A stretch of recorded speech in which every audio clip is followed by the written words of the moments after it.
Jaloch Gombola Chiel.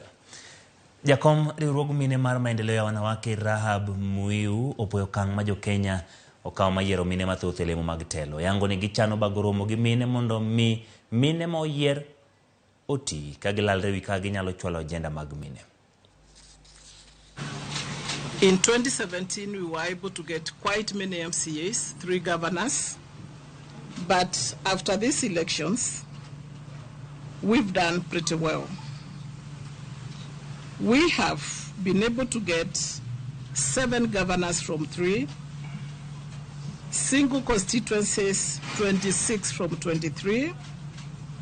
Again, the 47 women representatives. We are not forgetting the MCAs.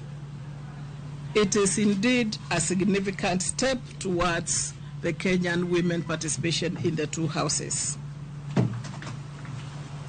We also want to thank, as we have always done, His Excellency the President for holding the country together during the elections, and we say thank you, sir, as always.